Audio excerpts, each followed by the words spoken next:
গত 5 বছর ধরে এখানের যারা এমপি আমরা কোনোদিন আমরা এই ঢাকুরিয়ায় থাকি, দক্ষিণ কলকাতারই অংশ, আজ অব্দি এমপিকে দেখতে পাইনি। উনি কি বলছেন, কিরকম রহস্যজনক কথা বলছেন। কৌটো নেবে, মুড়ি নেবে, একটু ছোলা নেবে, একটু ঘাটি দেবে, কোটি কোটি টাকা রোজগার, চাকরির চিন্তা, তেলে ভাজা ভাজো। আমাদের এখানে যে একজন এমপি আছেন, তো আমরা জানি এমপি আছেন। 5 বছর আগেও ওই মুখ দেখেছিলাম, আবার হয়তো এই এখন প্রচারে উনি যখন বেরোবেন তখন হয়তো মুখটা দেখব। এখন যা পরিস্থিতি কলকাতার অবস্থা, যে কোন দিকে পাল্লা ভারী সেটা বোঝা খুব মুশকিল। মা পাবে হাজার, ছেলে মেয়ে থাকবে বেকার। নমস্কার, আপনারা দেখছেন হাউ দ্য ইন্ডিপেন্ডেন্ট মিডিয়া, সঙ্গে আমি সুমিত। এই মুহূর্তে রয়েছি দক্ষিণ কলকাতার। আমরা চলে এসেছি ঠিক দক্ষিণ কলকাতার হাওয়া বুঝতে। দক্ষিণ কলকাতার হাওয়া ঠিক কোন দিকে এবার কি শুধুই লক্ষ্মীর ভাণ্ডার ইস্যু হয়ে দাঁড়াবে, নাকি আরও কোনো ডেভেলপমেন্ট রাজ্যের মানুষ কি মনে করছে, অন্তত দক্ষিণ কলকাতার মানুষ ঠিক কি মনে করছে, যে কোন দিকে তাদের সমর্থন, ঠিক কি কারণে, কোন প্রার্থী ঠিক কেন নির্বাচন করছে তারা, এবং ভোটের ইস্যু ঠিক কি হতে চলেছে, এবং ভোটের ভেটই বা কী হতে চলেছে। আর কিছুদিনের মধ্যে নিশ্চিন্তে গুরুত্বপূর্ণ একটি লোকসভা দক্ষিণ কলকাতা। সেই দক্ষিণ কলকাতায় আমরা একজনকে পেয়ে গিয়েছি, এই মুহূর্তে আমার সঙ্গে রয়েছেন। দক্ষিণ কলকাতার এই যে সব পার্টি প্রচারে নেমে পড়েছেন, সিপিএম আছে, বিজেপি আছে এবং তৃণমূলও আছে। সিপিএমের সায়রা শাহ হালিম আছে, মালা রয় আছে এবং বিজেপির দেবশ্রী চৌধুরী রয়েছে। কি বুঝতে পারছেন? একদম আপনার বাড়ির নিচেই আমি দাঁড়িয়ে। ব্যাপারটা হচ্ছে, দেখুন, আমাদের এখানে যে একজন এমপি আছেন, তো আমরা জানি এমপি আছেন। 5 বছর আগেও ওই মুখ দেখেছিলাম, আবার হয়তো এই এখন প্রচারে উনি যখন বেরোবেন তখন হয়তো মুখটা দেখব। তার মানে মাঝখানে কিন্তু আমরা ওনার মুখটুক কিছু দেখিনি। আর সিপিএমের যিনি দাঁড়িয়েছেন, উনি 2022-এ বালিগঞ্জের উপনির্বাচনের ক্যান্ডিডেট ছিলেন। তো উনি হেরেছেন, ঠিক কথা, মানে তাও হেরেছেন, মানে সেকেন্ড পজিশন হয়েছে। তো সেকেন্ড পজিশন হলেও তা আমরা এইটুকুন জানি, সে হারুক জিতুক যাই হোক না কেন, মানে যখন মানে সিপিএমরা বলেন যে ওনারা সবসময় মানুষের পাশে থাকেন, তো উনি যখন সেকেন্ড পজিশন পেয়েছেন তার মানে ওনার মানুষের পাশে থাকা উচিত। ওই 2022-এ ইয়েতে দেখেছিলাম, ভোটের প্রচারে দেখেছিলাম, আবার এই 2024-এর ভোটের প্রচারে দেখছি। তার মানে সিপিএম যে কথাগুলো বলে যে আমরা সবসময় মানুষের পাশে আছি, সেইটা কিন্তু ওনার ক্ষেত্রে আমরা মানে বুঝতেই পারছি না যে সত্যি কি উনি মানুষের পাশে আছেন। মমতা ব্যানার্জি তো পাশে আছেন, 500 টাকার লক্ষ্মীর ভাণ্ডার, কন্যাশ্রী, এগুলো তো। আরে 500 টাকা তো মা পাচ্ছে, মা তো পাবে 500 টাকার লক্ষ্মীর ভাণ্ডার, আর ছেলে মেয়েরা তো বেকার থাকছে, তাই না? ছেলে মেয়েরা তো বেকার থাকছে, তাহলে ওই 500 টাকা লক্ষ্মীর ভাণ্ডারটা নিয়ে আমার লাভটা কি বলতে পারো? 500 টাকা না হয় এখন আবার উনি বলছেন উনি 1000 টাকা দেবেন, তাহলে মা পাবে 1000, ছেলে মেয়ে থাকবে বেকার। কি বুঝছেন ভোটের হাওয়া দক্ষিণ কলকাতায় কোন দিকে? মানুষের পক্ষে। দক্ষিণ কলকাতায় ভোটের হাওয়া এবছর মানুষের পক্ষে। যা বোঝা যাচ্ছে যে এই গত 5 বছর ধরে এখানের যারা এমপি আমরা কোনোদিন আমরা এই ঢাকুরিয়ায় থাকি, দক্ষিণ কলকাতারই অংশ, আজ অব্দি এমপিকে দেখতে পাইনি। বিস্তীর্ণ অঞ্চল জুড়ে হচ্ছে সমস্যা, এমপিকে পাওয়া যায় না। মানুষের কথা যারা বলে সেরকমই একটি প্রার্থী হচ্ছে এখানে এবার বামেরা দিয়েছে, সায়রা শাহ হালিম। আমার মনে হচ্ছে সায়রা শাহ হালিম হচ্ছে এবার জয়ী হবে এখান থেকে। ঠিক এই জায়গাটাই জিজ্ঞাসা। এই যে মমতা ব্যানার্জি বলছেন বারবার একদম সভামঞ্চ থেকে যে 500 টাকা কন্যাশ্রী, এগুলো আমি চলে গেলে ঠিক কে দেবে, এই যে বিষয়টা, এটা জনমানুষে কি প্রভাব পড়ছে? মমতা ব্যানার্জি প্রথমত টাকা দিচ্ছেন না, সরকার টাকা দিচ্ছেন। সরকার আমার আপনার পয়সায় চলে। তো মমতা ব্যানার্জির মতো হচ্ছে নেতা নেত্রী আসে যায়, সরকার থেকে যায়, মানুষ থেকে যায়, সরকারের পলিসি থেকে যায়। যে টাকা মমতা ব্যানার্জি ঘোষণা করেছে পরবর্তীতে যে সরকার আসবে মানুষকে রিলিফ দেবে, সেই টাকা আরও বাড়াতে হবে। সাধারণ মানুষের চাহিদা তো অনেক বেশি, সেই টাকাকে বাড়াতে হবে। আর সবথেকে বড় কথা, সভামঞ্চ থেকে মমতা ব্যানার্জি যা ঘোষণা করছে মানুষের টাকা নিয়েই হচ্ছে ঘোষণা করছে। তার এই টাকা মানুষের, মমতা ব্যানার্জি তো চলেই যাবে স্বাভাবিকভাবে। উনি এত টাকা লুট করেছেন, এত লোক রাস্তায় বসে আছে প্রতিদিন, চাকরি পাচ্ছে না, তো উনি থাকার ওনার কোনো অধিকারই নেই। উনি হচ্ছে ইলেকট্রাল বন্ডের মাধ্যমে টাকা খেয়েছে। কেভেন্টার্স যে মেট্রো ডেয়ারিকে কিনে নিয়েছে তার থেকে টাকা উনি খেয়েছেন, আর হচ্ছে বাচ্চার দুধের টাকা বাড়ছে। তা মমতা ব্যানার্জি কিন্তু জবাব দিতে হবে। মমতা ব্যানার্জি কি সভামঞ্চ থেকে ঘোষণা করছে? সভামঞ্চ আর থাকবে না কিছুদিন বাদে, সাধারণ মানুষের সভামঞ্চ তৈরি হবে। দুটো প্রার্থী হলো, এবার বিজেপির রায়গঞ্জ থেকে আসা এখানে প্রার্থী দাঁড়িয়েছে কিন্তু দেবশ্রী চৌধুরী। কিভাবে দেখছেন তাকে? লড়াইটা কি, একজন এক্স মিনিস্টার তিনি, এটাই তো প্রশ্ন, যে 5 বছর সময়কালে নির্বাচিত বিজেপির সরকার চলাকালীন তিনি মিনিস্টার হন, সেই চলাকালীন অবস্থায় তার মন্ত্রিত্ব চলে যায়। বিজেপি তাকে পানিশমেন্ট দেওয়ার জন্য দক্ষিণ কলকাতায় পাঠিয়েছে, তিনি থার্ড ক্যান্ডিডেট হিসেবে এখানে থাকবেন, এটা একদম নিশ্চিত। এবং বিজেপির প্রভাব এই দক্ষিণ কলকাতা ওইভাবে কাজ করবে না, কারণ কি যে বিজেপি আজকে দেবশ্রী চৌধুরীকে রায়গঞ্জে পাঠাচ্ছে, রায়গঞ্জ থেকে নিয়ে গিয়ে আসানসোলে দাঁড় করাচ্ছে, সেটা বড় বিষয় নয়। বিষয় হচ্ছে মানুষের 5 বছরের রুটি রুজি লড়াইয়ের প্রশ্নে গোটা দেশের সরকার কি করেছে এটা খুব গুরুত্বপূর্ণ।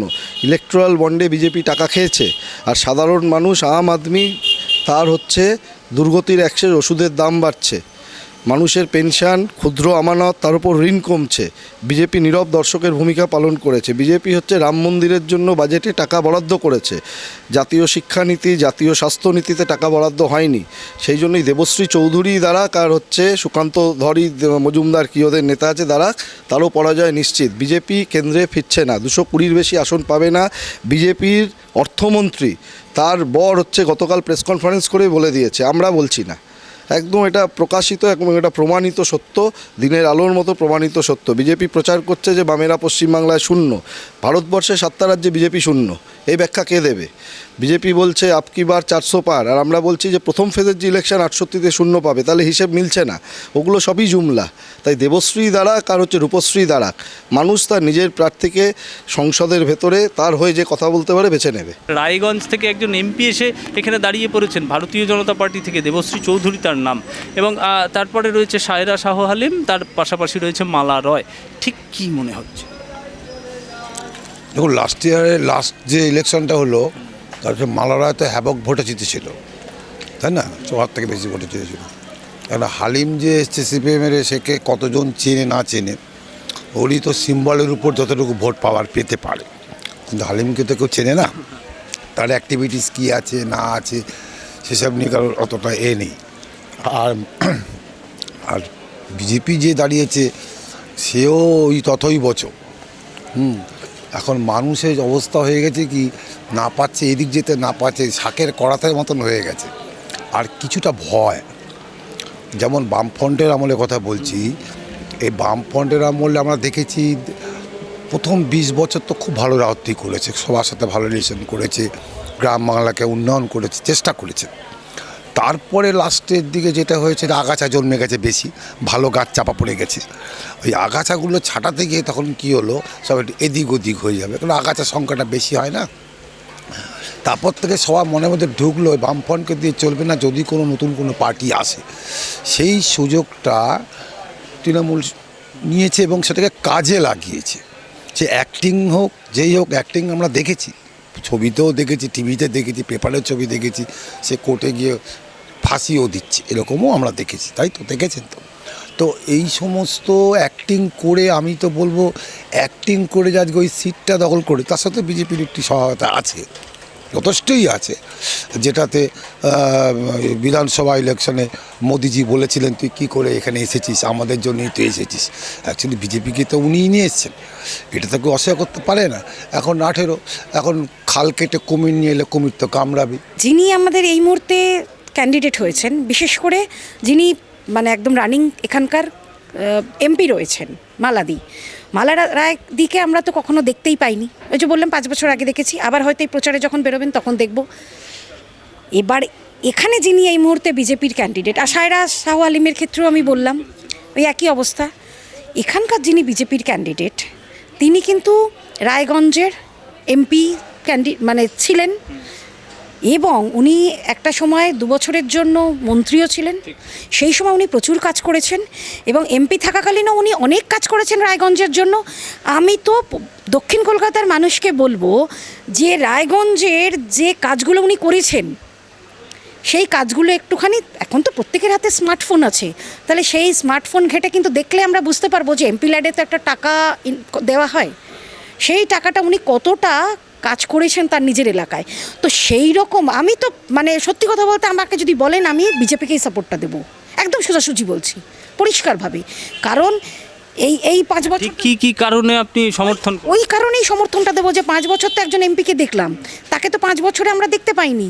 এবং আমাদের অনেক আছে যে ধরুন প্রত্যেকটা সাধারণ মানুষের জন্য, আমি এইসব বড় বাড়ি টাড়িগুলো বাদ দিলাম, কিন্তু অনেক আমাদের এখানে, আমি যতদূর জানি দক্ষিণ কলকাতায় প্রায় 438টি বস্তি আছে। সেই 438টি বস্তি মানেই হচ্ছে ছোট ছোট ঘর। তাদের যদি একটা কোনো সামাজিক অনুষ্ঠান করতে হয় তার জন্য কমিউনিটি সেন্টারেরও প্রয়োজন হয়। তার মানে তারা তাদের সামান্য যে কোনো কিছু অনুষ্ঠানের জন্য তাদের খুব কষ্ট ভোগ করতে হয়, এগুলো আমি বুঝি, তারা রাস্তায় প্যান্ডেল করে। কিন্তু যদি একটা কমিউনিটি হল থাকে না, প্রত্যেক ওয়ার্ড ওয়াইজ বা অ্যাসেম্বলিতে 2-3টে করেও কমিউনিটি হল থাকে, আর কমিউনিটি হলের ইয়েটা কিন্তু খুব কম পয়সা থাকে, তাদের জন্য অনেক সুবিধা হয়। কিন্তু একটা রাস্তায় প্যান্ডেল করতে গেলে তাদের অনেক টাকা খরচ করতে হয়। আমি তাদের কথা নিয়েই বলছি, তাদের জন্য সুবিধা হয়। তো সেই রকম উনি এই কাজগুলোও যদি করতেন তাহলেও কিন্তু অনেক কাজের কাজ হতো। সেই রকম কিন্তু কোনো কাজ করেননি। মানে ওনার এমপি ল্যাডের টাকাটা আদৌ দক্ষিণ কলকাতায় ইউজ হয়েছে কি না এইটা নিয়ে আমার একটু কিন্তু প্রশ্নবোধক চিহ্ন আছে। মানে আপনি একদম পরিষ্কার বলতে চাইছেন যে কাজের নিরিখেই বিজেপির ক্যান্ডিডেটের পাল্লা ভারী? একদম ওই কথাটাই বলছি, কাজের নিরিখে বিজেপির ক্যান্ডিডেটের পাল্লাটা ভারী। কারণ উনি রায়গঞ্জে প্রচুর কাজ করেছেন, উনি এখানে ওনার নাম ডিক্লেয়ার হওয়ার আগেও কিন্তু উনি ওখানে কাজ করে গেছেন। আজকে উনি এখানে আছেন কিন্তু ওনার নাম ডিক্লেয়ার হওয়ার আগেও উনি কাজ করে গেছেন। এবং উনি এমপি ল্যাডের যে টাকাটা উনি, সেই টাকাটা কিসের টাকা? আমাদেরই জনগণের টাকাটাই তো ঘুরে আসছে এমপি ল্যাডের মাধ্যমে আমাদের কাজ করার জন্য। কিন্তু সেইটা যদি এমপি কাজই না করেন তো মানুষ, তাহলে এটা কিসের উন্নয়ন? তা আমি তো ওই জন্যই একদম 100% শিওর হয়ে বলছি যে ওনার পাল্লাটা এই কারণেই ভারী। এবং আমি নিজেও ওনাকে এই কাজের নিরিখেই ভোটটা দেবো যে উনি রায়গঞ্জে যদি কাজ করেন, তার মানে দক্ষিণ কলকাতাতেও এই রকম একজন এমপি পেলে দক্ষিণ কলকাতার মানুষ উপকৃত হবেন, কারণ তারা কাজটা পাবে, তারা সেই পরিষেবাটা পাবে। মানুষ কি চায়? মানুষ পরিষেবা চায়। সন্দেশখালী পশ্চিমবঙ্গের জনগণ দেখে নিয়েছে, সন্দেশখালীর জবাব দিয়ে দেবে। দক্ষিণ কলকাতায় এর ছাপ পড়বে আর দেখতে পাবেন 4 তারিখের রেজাল্টে। কিন্তু একেবারেই তো সেদিকে যাচ্ছেন না। মুখ্যমন্ত্রী বলছেন আমি না থাকলে কে দেবে? কোনটা? এই যে লক্ষ্মীর ভাণ্ডার, কন্যাশ্রী, উনি না থাকলে কে দেবে? আগে এটা তো ভালো করে প্রকাশ হোক, ওই যে এই লক্ষ্মীর ভাণ্ডার যেটা দিচ্ছে, কন্যাশ্রী যেটা দিচ্ছে, এটার ডিটেল কি? গ্যাস নিয়েও তো অনেক কথা বলা হয়, তো সেটার ডিটেলটা প্রকাশ হোক, কে কত ভর্তুকি নিচ্ছে না নিচ্ছে। শুধু এরকম দিয়ে আর ভাতা দিয়ে তো কিছু হয় না, যেটা দিতে হয় চাকরি। আজকে চাকরির লোকগুলো এতদিন ধরে বাইরে কেন? 1 বছরের ওপর তো হয়ে গেল, তাই নাকি? সবাই সব বুঝে গেছে, জনগণ বুঝে গেছে, জনগণের যেটা কাজ করার করে দেবে। একদমই তাই। আমি একটু জেনে নেব যে এই দক্ষিণ কলকাতা একটু শিক্ষিত মানুষ বাস করে, চিরকালই এই জায়গাটা একটু পশ। আবার তার পাশাপাশি বস্তির যে সমস্যা সেগুলোও কিন্তু দীর্ঘদিন ধরে রয়েছে। আমি বলছি দক্ষিণ কলকাতায় আপনি দীর্ঘদিন ধরে থাকছেন এবং ঠিক কি আরও করলে ভালো হয়? দক্ষিণ কলকাতা সবার আগে যেটা দরকার আছে, সন্ত্রাসমুক্ত ভারত, সন্ত্রাসমুক্ত পশ্চিমবাংলা, তাই তো? তো সন্ত্রাসমুক্ত ভারতে এতগুলো জায়গায় কোথাও সেরকম সন্ত্রাস চলছে না, পশ্চিমবঙ্গে সন্দেশখালীটা কেন হলো? এই জবাবটা কি দেবেন? এই জবাবটাকে আপনারা খুঁজে বের করুন, তাহলেই বুঝতে পেরে যাবেন দক্ষিণ কলকাতার কী দরকার। না, মেয়র সাহেব আজকেই পরিষ্কার বলেছেন, কলকাতার মেয়র ফিরহাদ হাকিম, তিনি বলছেন ইডি সিবিআইকে কেউ আর মানছে না, কারণ ওটা ট্রাফিক সিগন্যালের মতন হয়ে গেছে, যেরকম মানুষ মানে না ওটাও মানছে। এটা ওনার ব্যক্তিগত বক্তব্য, এই নিয়ে আমি কোনো মন্তব্য করব না। কিন্তু কে মানছে না তার যদি রিপোর্টটা একটু আপনারা দেখান তাহলে খুব সুবিধা হয়। টোটাল যে জনগণ আছে, জনগণ কি মানছে কি মানছে না, তার রিপোর্ট কি আছে আপনার কাছে? জনগণ কি চাইছে সেটা কি দেখছেন? জনগণের কাছে অবধি আপনারা যান? জনগণের দুঃখ সুখ কী আছে, কী কোনটা ভালো লাগবে সেটা আপনারা জানেন? যদি জানেন তাহলে নিশ্চয়ই আপনারা সবই জানেন, হয়তো ভয় পাচ্ছেন। একটা জিনিস তো মানতেই হবে, দেখুন এই যে এত টাকা আমরা আগে কখনো টিভির পর্দায় দেখিনি, এবং বেকারি দিন দিন বাড়ছে, এই যে একটা, এইগুলো কি ভোটের ইস্যু হতে পারে না? এই যে কর্মসংস্থান একেবারে নেই, শিল্প কলকারখানা নেই, এই রাজ্যের কি অবস্থা? প্রথমত কি জানেন, আমাদের মানসিকতাটা না খুব খারাপ হয়ে গেছে। আমরা নিজেরটা নিয়ে ভাবি, 5 জনের নিয়ে ভাবি না। একটা লোক এক্ষুনি পড়ে যাক, কেউ তুলবে না, আর যদি বা আপনি তুলতে যান, কেন আমাকে হাত দিলেন? এই রকম মানসিকতা আমাদের মধ্যে তৈরি হয়ে গেছে। তাই জন্য কেউ কাউকে আজকাল ভালোভাবে নিতে চায় না। হ্যাঁ, তো এখন যে অবস্থা, ধরুন একটা জিনিস দেখুন, আমরা তো অনেক দিন ধরে দেখে আসছি, কংগ্রেস পিরিয়ড দেখেছি, তারপরে বামফ্রন্টকে দেখলাম, তারপরে তৃণমূলকে 15 বছর যা দেখছি, তাতে দেখুন বামফ্রন্টের আমলে কিন্তু একটা চাকরির একটা কোটা ছিল, সেগুলো কিন্তু চাকরি হতো। এই যে বুদ্ধদেব ভট্টাচার্য যে বলেছিলেন যে এই শিল্পটা, যেটা টাটা, যেটা এইটা দরকার আছে, যেই হোক, মানে যারা পড়াশোনা করছে, যে সমস্ত ছেলেগুলো দেখুন কী অবস্থা, কিন্তু দেখি চোখ দিয়ে জল বেরিয়ে আসে যে ইয়ং ছেলেগুলো পড়াশোনা করছে, তাদের বাবা মা, আমার ছেলেকেও আমি কত পয়সা খরচা করে আজকে আমি বিটেক করিয়েছি, এমটেক করিয়েছি, এখন ওর চিন্তা ভাবনাতে বাবা কী করবো, বাইরে যাব, এখানে কিছু নেই, এখানে অত পয়সা ক্যালকাটা বয়েজ থেকে পাস করিয়েছি, কম খরচা না। ইয়ে থেকে আমি সল্টলেক থেকে ওকে BTech MTech electrical engineering pass করেছি, প্রচুর খরচা। কিন্তু কি ভবিষ্যৎ আছে তার? তো এখানে কি ভবিষ্যৎ আছে? চাকরি কিছু আছে? উনি কি বলছেন, কীরকম রহস্যজনক কথা বলছেন। কৌটো নেবে, মুড়ি নেবে, একটু ছোলা নেবে, একটু ঘাটি দেবে, কোটি কোটি টাকা রোজগার, চাকরির চিন্তা, তেলে ভাজো তেমন কোনো ব্যাপার না। তো উনি একটা কথা আমায় বলেছিলেন, আমার সিটের জন্য যদি যা কিছু করতে হয় আমি করব। উনি বলেছিলেন, উনি ওনার পরিষ্কার কথা বলেন। তবে একটা কথা কি, ওনার উপর আমার একটা খুব ভালো লাগে, ওনার চিন্তাভাবনা কিন্তু খারাপ না। কিন্তু চিন্তাভাবনা খারাপ হলে কী হবে, ভালো হলে কী হবে? আশেপাশের সঙ্গ কোনো দিন কেউ দেখেছে খাটের তলায় কোটি কোটি টাকা ইডি বিডি আগে ছিল না? চুরি করেছে, আমি বলছি না যে সবাই সাধু পুরুষ, করেছে, করবে, তাটা মাত্রা আছে। মানুষকে দেখো, সাধারণ মানুষ খেতে পায় না, হ্যাঁ, তাদের যে কী অবস্থা দিনকাল চলে। আমি একটু গরিবদের সাথে একটু মিশি, যেখানে যাই একটু গরিবদের সাথে, তোরা কেমন আসিস, তারা আমাকে একটু ভালোবাসে, দাদা দাদা করে, কাকু কাকু করে। তোরা কেমনভাবে চলিস আমাকে একটু বল তো, আমি তো পারি না। বাজারে 1000 টাকা নিয়ে ঢুকলে 1000 টাকা 1 পয়সা ফেরত আসে না, বাকি বুকি রাখতে হয়। তাহলে এরা কি করে চলছে? তো সেটাও তো আমাদের একটু লক্ষ্য রাখতে হবে। সেইটার ধ্যান কিন্তু কারণ নেই। তারা ওই পলিটিক্স নিয়ে পড়ে আছে, এই কত এই আর 6টা দল মারবি, ওই করবি সেই করবি, সব করছে। কিন্তু বাস্তবতে সাধারণ মানুষের পাশে দাঁড়িয়ে তাদের কী অসুবিধে সেইটা দেখার জন্য আপনি বলুন, এই যে 500 টাকা করে যে এই দিচ্ছে, ওই করছে সেই করছে, যাই করুক না কেন, 500 1000 কী হবে? এটা লোকে বোঝে না, এরা তো বোঝে না। এদেরকে তো ওইভাবে আটকে রেখে দিয়েছে যাতে জনগণ তাদের তাগে না ওঠে। বউরা ঠিক থাকলেই ঠিক, 1000 টাকা পাচ্ছি ব্যাস। আরে 5 জনের মধ্যে একটাকে চাকরি দে না, ওই দিয়ে কিছু হবে না। একজনকে চাকরি দিলে পর সে স্বামীটা বাঁচি, ওই 500 1000 দিলে কি হবে? রূপশ্রী বনশ্রী একশ্রী খালি লেগেই যাচ্ছে। ওসব দিয়ে মনে হয় না এখানে কিছু হবে। তবে বিজেপি ছাড়বে না।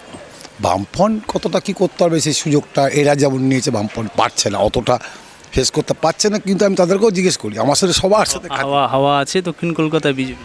আমি বলছি শুনুন, ভয়, আপনি কিছু বলতে যাবেন, ভয়। আমার চশমার দোকান, কথা বলছি, ডিসপুট থাকতে পারে, আপনার চশমা আপনি দেখতে নাও পেতে পারেন।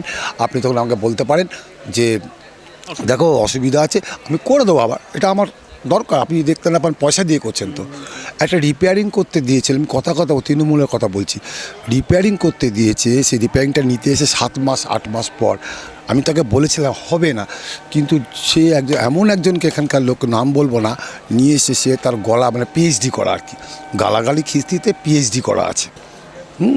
তো আমি তো পারি না, আমি গালাগালি, আমি শালাও মুখ দিয়ে কম বেরোয় আমার মুখ দিয়ে। হ্যাঁ, কারণ ছোটোবেলাতে বাবা আমাকে শিক্ষাটা পাইনি, কারণ আমার বাড়িতে গালাগালি সমস্ত ছিল না। তো এমন এখানে সিনকেট করলে, এখানে কিছু সিনকেট করা মানে সেশনে সিনকেট লোক নামবে আসা বলে কী না কি, তাতে আসল ব্যাপারটা বুঝতে না, বুঝে বেড়ালো কি এই চশমা দিয়ে গেছে, চশমা দিচ্ছে না। তো আমি সেটা দিচ্ছি, সব মানে একটা বানিয়ে দিলাম, কী আর 400-500 টাকা যাবে গরিবকে দিচ্ছে। আরে দেখছে তো কার মা কী হচ্ছে না হচ্ছে, আমি সেটা দেখছি না, আমি দেখছি এই যদি থ্রো হয়, ওয়ে অফ টকিং যদি এরকম হয়, তাহলে মানে সন্দেশখালি কী দোষ করেছে? সন্দেশখালির অবস্থাটা দেখুন, চোখ দিয়ে জল বেরিয়ে আসবে। এটা যদি আমাদের পশ্চিমবাংলার মধ্যে এরকম যদি হতে থাকে তাহলে কি করবে? আমি যেটা দেখছি, অনেকে কিন্তু ওই দিকে একটুখানি বিজেপির দিকে কিন্তু একটু টাপছে, ডিউ টু তাহলে বামফ্রন্ট হবে না। তাহলে একটাই ওর অপোনেন্ট হতে পারে বিজেপিকে কিন্তু আস্তে আস্তে অনেকে নিতে চাইছে। আর ট্রেনে করে যখন যায় সবাই ফ্ল্যাগ নিয়ে, হ্যাঁ জয় শ্রীরাম, অফিসে যাওয়ার জন্য এখান থেকে নামে অনেকে জয় শ্রীরাম ইচ্ছাকৃত বলে যাতে কেউ পিছনে লাগে কিনা। আর একে তো লাগিয়ে দিয়েছে কামড়াবার জন্য, এই কিন্তু কোনো দোষ নেই, ওকে এখানে পাঠিয়ে দিয়েছে, একটু পাঠিয়েই দিয়েছে, ওই দাঁড়া না একটু, ওকে পাঠিয়ে দিয়েছে একটু কামড়ে। শুভেন্দু অধিকারী কথা বলছি, শুভেন্দু অধিকারী একটু কামড়াবে, যা বলবে 10টার মধ্যে 1-2 তো কিছু বেরিয়ে পড়বে, সেটাকে দেখা পাবে। পলিটিক্স কিছু করার নেই এখন। সেই ক্ষেত্রে বিজেপি মনে হচ্ছে পশ্চিমবাংলায় বেশ কিছু 18টার জায়গায় যদি 25টা 26টা 30টা মতো নিয়ে নিতে পারে তাহলে কিন্তু অসুবিধা আছে। এই ভোট আসলে সবাই একটু প্রতিশ্রুতি দিয়ে যায়, এরপরে আর দেখা যায় না। আমি বলছি এই অভিযোগ কি এখানে? এই অভিযোগ এখানে খুব একটা নেই, এখানে ঠিক মোটামুটি হয়, কাজ হয়। আমাদের যে আছে, কাউন্সিলর আছে। কাউন্সিলর না, এটা তো এমপি ভোট, আমি এমপি এমপি ভোট তো, হ্যাঁ এমপি ভোটে হয় আমাদের কাজ হয় মোটামুটি, মানে খুব একটা ইয়ে হয়, খারাপ ইয়ে হয় না। প্রতিশ্রুতি যেটা যায় সেটা ইয়ে করে, কার্যকরী করে। সরকারি সুবিধা পান কিছু? সরকারি সুবিধা আমি কিছু পাই না, আমরা কিছু পাই না। ওই বউ লক্ষ্মীর ভাণ্ডার এটা পায়, আর অন্য কোনো ইয়ে পাই না। এই যে দোকান, এই যে মহিলাদের প্রায় অলংকার যেগুলো আমরা দেখতে পাচ্ছি, সেই এই অলংকার এইগুলো করে দিন চলে? হ্যাঁ, আমরা এগুলো নিজেরাই তৈরি করে মানে বিক্রি করে কিছুটা থাকে, আর যেগুলো কিনে নিয়ে আসি খুব একটা লাভ থাকে না। নিজেরা তৈরি করি 20 টাকা 25 টাকা করে লাভ থাকে এক একটা জিনিসের। ভোটের বাজার একেবারে শুরু হয়ে গেছে, সরগরম, সব পার্টি নেমে পড়েছে। এইবার দক্ষিণ কলকাতায় পাল্লা কোন দিকে মনে হচ্ছে? এটা আমি বলতে পারবো না।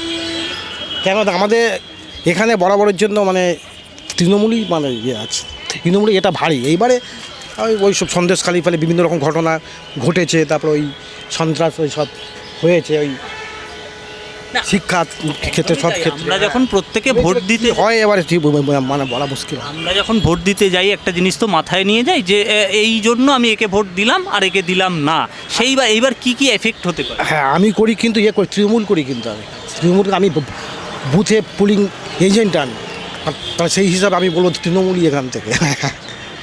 কেন আমি মানে এজেন্ট যেহেতু আমি বসে আসছি মানে 18 বছর বয়স থেকে এখনও পর্যন্ত বসি প্রত্যেকটা ভোটে, মানে ভরসা রাখবেন তৃণমূল? হ্যাঁ অবশ্যই। এখন যা পরিস্থিতি কলকাতার অবস্থা, যে কোন দিকে পাল্লা ভারী সেটা বোঝা খুব মুশকিল, বলাও খুব মুশকিল, বোঝাও খুব মুশকিল। দীর্ঘদিন ধরে আছেন এখানে, কাজ করছেন, কি বুঝছেন বিভিন্ন রকম সময়? আমাদের এই ইয়েতে বললো এই দিদি আমাদের এদিকেই বেশিরভাগই ইয়ে আছে, এই আর কি। তাদের প্রকল্পগুলি কাজে লাগে? হ্যাঁ, দিদি যেগুলো ডকুমেন্টগুলো বের করেছে সেগুলো সব কটাই মোটামুটি কাজে লাগছে। তাহলে পাল্লা ভারী এবার দিদির দিকেই। বেশিরভাগ তো এই কলকাতা, বিশেষ করে ক্যালকাটায় তো বেশিরভাগই দিদির দিকেই দেখছি। আমাকে কেউ দেখেও না, দুই ছেলেও দেখে না, আমার স্ত্রী আমাকে দেখে, বাস। সরকার কিছু সরকারি না না, আমি কোনো কিছুই পাইনি, অথচ আমি খুব পার্টি করি। ভোট দেন তাও পান না, সেটা ছেড়ে দিন, কিন্তু ভোট দেন তো একটা নাগরিক। তার জন্যে আমি এই যে এটা রেখে দিয়েছি, আমি এটা দেখাবো আমি কেন পেলাম না।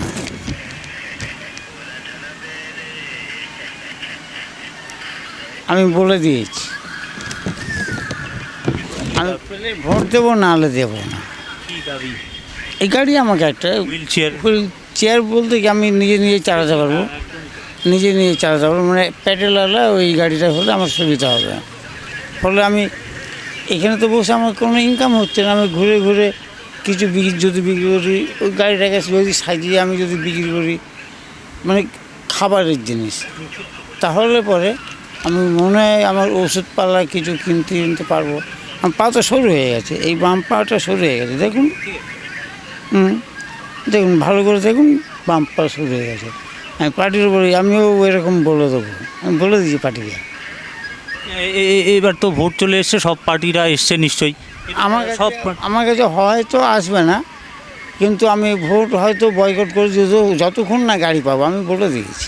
কোন দিকে পাল্লা ভারী এবার এদিকে? আমি তাও বলতে পারবো না, যার ব্যক্তিগত ব্যাপার, এটা যে যার মূল্যবান জিনিস সেটার ব্যাপার। তবে আপনি এটা পেলেই দেবেন? আমি যাকে সমর্থন করি তাকেই দেবো, আমার প্রথম থেকে যা আছে, 34-36 বছর তো হয়ে গেল, তাকেই দেবো।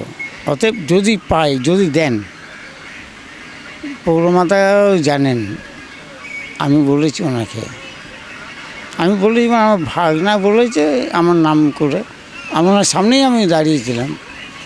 অতএব এখনও পর্যন্ত আসেনি, ওনার ক্যান্ডিডেটকেও বলেছি, এখনও পর্যন্ত আসেনি। আসলে আপনি তাদেরই ভোট দেবেন? আমি তো দেবো, আমি তো, আমার স্ট্যাম্প মারা আছে মাথায়, পিছনে, মুখে, চোখে, যেদিকে যাবো ওই আমার ওই আগেই স্ট্যাম্প সিপিএম করি। কিন্তু এত রাক্ষোভ আক্ষেপ বলতে এটাই, আমি 6 বছর পড়ে আছি, আমাকে ইম্পসিবল, কিচ্ছু করছেন না। ভোট এসে গেছে, সমস্ত দলের প্রার্থী দাঁড়িয়ে পড়েছে, সব দল আপনার কাছে আসবে, বলবে যে জিততে চায় তারা, ভোট চায়, কিন্তু আপনাদের এই যে এখন সন্ধ্যাবেলা এই যে বাস স্ট্যান্ডের এই চাকা মেরামত এসবের কাজ করছেন, দিন চলে ঠিক? চলবে কি করে? চলবে না তো। সরকার যদি ঠিকভাবে গাড়িটাকে চলার ব্যবস্থা করে দেয়, গাড়ি এখন বাজারে গাড়ি আছে। আপনি আগে কলকাতা পুরো ঘুরে দেখুন, এমবিআইরা মারামারি করছে, গাড়িকে 10,000 কেস দিচ্ছে, 15,000 টাকা কেস দিচ্ছে, মালিকদেরকে বলছে গাড়ি দিতে, সে কলকাতা গাড়িই তো নেই। এমবিআই এটাই জানে না যে রুট কটা বন্ধ হয়ে গেছে, এমবিআই এটাই খবর নেই। যেরকম যোধপুর বন্ধ হয়ে গেছে, ঢাকুরিয়া রুট বন্ধ হয়ে গেছে, মিনি বাস, এমবিআই চাইছে মিনি বাস, এইদিকে মিনি বাস রুট বন্ধ হয়ে গেছে, যোধপুর বন্ধ আছে, ঢাকুরিয়া বন্ধ আছে, রামগড় বন্ধ আছে, যাদবপুর বিবিটি বাগ বন্ধ আছে, পূর্বাচল বন্ধ হয়ে গেছে। এই কয়টা রুট আছে যেটা চলছে, গড়িয়া বন্ধর মুখে আছে কটা গাড়ি, সন্তোষপুর চলছে, ওটাও বন্ধ হবে। একডালিয়া আছে, আমাদের উষাগেট আছে, মানে গলগিন আর কি, এই কটাই আছে। করলে সুবিধা হয়? সুবিধে কী করলে হবে? গাড়ি দাম বেড়ে যাচ্ছে, গাড়িকে এত কিস্তি হাই। আপনি বলুন একটা 37 নামের নতুন গাড়ি এসছে, তার গাড়ি কিস্তি হচ্ছে 60,000 টাকা, আর মাসে ইনকামই হবে 60,000 টাকা। তার ইন্স্যুরেন্স আছে, তার টায়ার লাগবে 2 বছর পরে, সিএফ আছে, রোজ তো পুলিশ কেস দিচ্ছে। 500 টাকাটা, 5 থেকে 600 টাকাটা রোজ বাচ্চির থেকে চলে যাচ্ছে কেসে। ওইটা হাতে হাতে কেস, যেটা সাইটেশন কেস, যেটা পিছন দিক দিয়ে চামচাগুলোকে রেখেছে ছবি তোলার জন্যে, যে ছবি তোলার জন্য রেখেছে। গাড়ি রাস্তা চলছে, প্যাসেঞ্জার গাড়ি রাস্তা দাঁড়াবে না, প্যাসেঞ্জার তুলবে না, নামাবে না, তা নামালে নো পার্কিং কেস, পিছন দিয়ে ছবি তুলে পাঠিয়ে দিচ্ছে। তো চলবে কী করে গাড়ি? 60,000 টাকা কিস্তি, এত হাই গাড়ি দাম। আর কলকাতাতে 10 টাকার বেশি টিকিট, 10 টাকা ভাড়া আছে, তাতেও ফেয়ার চার্জ নেই, সরকার ফেয়ার চার্জ দেবে না। এই গাড়ি 10 টাকা চড়ার গাড়ি, পাবলিক তো এখানে চাইবে যে আমি বিনা পয়সা চড়বো। তো সরকারের পাবলিক তো চাইছে যে আমি বিনা পয়সা আমি বিদেশে চলে যাই, ঘুরে আসি, তো সরকার দিচ্ছে না কেন টাকা? সরকার দিক, যেই সরকার, আমি কোনো পার্টিকুলার সরকারকে বলছি না যে এই সরকার বা ওই সরকার, আমার কোনো সরকারের সঙ্গে সাথ নেই, মানে কিন্তু মানে পার্টিকুলার কোনো পার্টির সঙ্গে আমার সাথ নেই যে আমি এই পার্টি করি, আমার কোনো পার্টি নেই। আমি জনগণ হিসেবে বলছি, তাদের সরকার সেই পার্টি, শুধু বাসওয়ালার উপরে অত্যাচার, আর কেউ নেই। কলকাতা সিটিতে এই যে অটোগুলো যে নাটকগুলো করছে, ঠেকিয়ে দিয়ে পয়সা দাও, বাসওয়ালাকেই বলছে, আর থানা পুলিশও বাসওয়ালাকেই চেপে ধরছে। দোষ করছে তাকে ধরবে না, শুধু বাসওয়ালা, যত গাড়ি গন্ধ বাসওয়ালা। এই হচ্ছে অবস্থা। এই যে আপনি দীর্ঘক্ষণ ধরে কাজ করছেন এবং যে জানছেন সব পার্টি তো প্রচারে নেমে গেছে, কোন দিকে এবার পাল্লা ভারী মনে হচ্ছে? পাল্লা ভারী আমি ওইভাবে ওইটা বলতে পারবো না, আমি এইদিকে মাথা ঘামাই না, যদি মাথা ঘামাতাম তাহলে আমি বলতাম। এটা হয় না যে এই জায়গাটা ভাবা বেশি লাগছে? এখন তো বিজেপিরই হাওয়া দেখছি, সবার যে লোকগুলো বলছে, যেহেতু সেন্ট্রাল গভর্নমেন্টের ভোট, এইটা স্টেট গভর্নমেন্টের ভোট হলে তো তার দিদিকে বলা যায়, কিন্তু সেন্ট্রাল গভর্নমেন্টে তো সবাই বলবে সেন্ট্রালে মোদি চাক, লোকে চাইছে তো, তাই তাহলে সেন্ট্রাল চালানোর তো মোদির ছাড়া ক্ষমতা আর নেই কারো, একমাত্র মোদি চালাতে পারবে সেন্ট্রালে। তাহলে মোদির পক্ষেই ভোট, পদ্ম ফুলেই ভোট। আমি সেটা ওইটা বলছি না, যেরকম লোকে বলে। আমি কোনো পার্টিতে নেই, আমি পার্টি কোনো করিও না, আমার একটা ভোটার, আমি ভোট দিয়ে দিই ব্যাস, তাছাড়া আমার কোনো মতলবই নেই।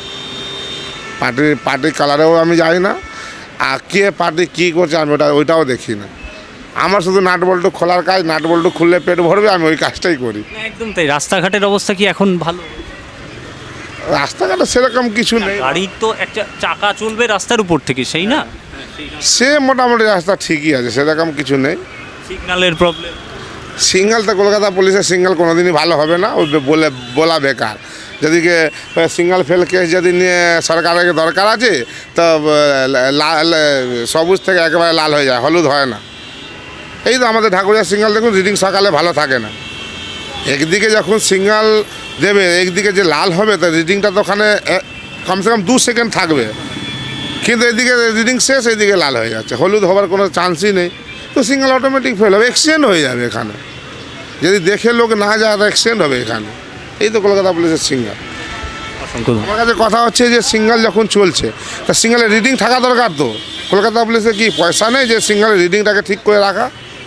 রিডিংই নেই, ওই চলছে, লাল আছে, পাবলিক দাঁড়িয়ে আছে, একবার সবুজ হয়ে গেল, সিঙ্গেল খুলে গেল, এই রিডিং লোকের রিডিং দেখে এরা রেডি থাকে যে হ্যাঁ এবার সিঙ্গেল খুলবে, সেই রিডিংটা নেই। আপনি সিঙ্গেলে ঘুরে দেখুন না, যান